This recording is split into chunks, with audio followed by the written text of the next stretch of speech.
Hello, welcome to Anime Mystics. I'm Roman, and tonight I am watching Shiki episode 13. So, last episode, Natsuno was, well, he's a lot paler now, for obvious reasons.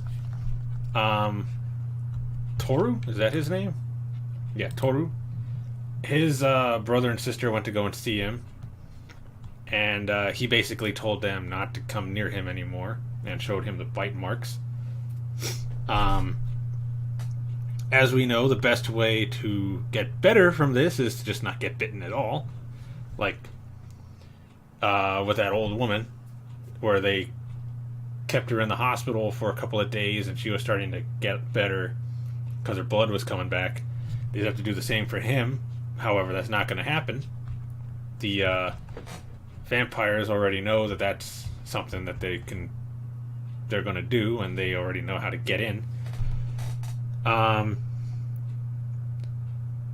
He also tried talking to Toru to see if there was some way they can keep from biting each other, or keep from having vampires attack humans. Like maybe there was some way for them to coexist, but apparently that is not possible.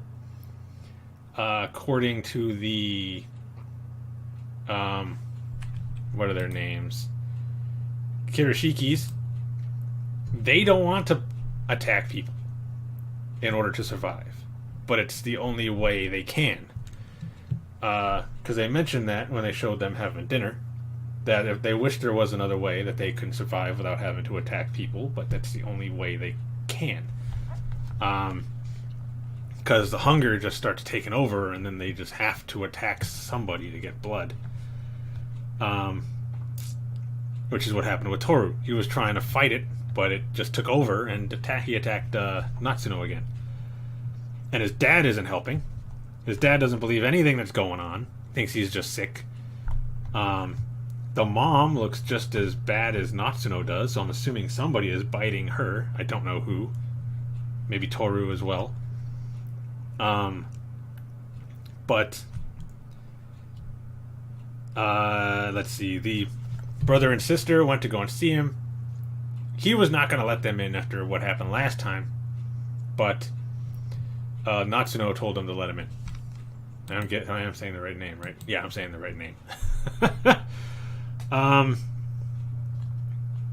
So they come in and they put a bunch of like talismans or seals or whatever you want to call them around his room, like on the floor, ceiling, walls, everywhere. Then the dad walks in there and sees it and just takes it all down. Gives it to the two and tells them to leave. The brother goes on about how it's the Risen and they're going to come and get him and this and that, and then they leave. And then the dad, pretending that he understands and is now going to take care of Natsuno and make sure nothing happens to him, they hand him all of the talismans and stuff to put around, and then he just tosses it.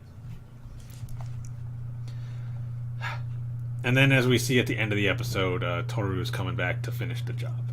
So I'm assuming by this episode he's going to be dead,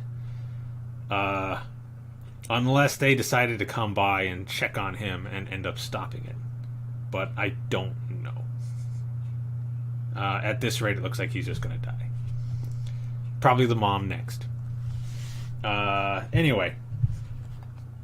See what else happened. We never found out what happened to that old lady. The one from episode 11, who was going around trying to get everybody to believe her that the Kirishikis were the Risen, and that all of the people that had died are in there. Didn't find out what happened to her. She's probably dead too, but I don't know, because we didn't hear anything. Unless they said something and I just missed it. But I don't think they did. Anyway, let's get into the episode. So the video is going to be located over here, and the link to the reaction is going to be in the description down below. And we're going to start this episode in 3, 2, 1.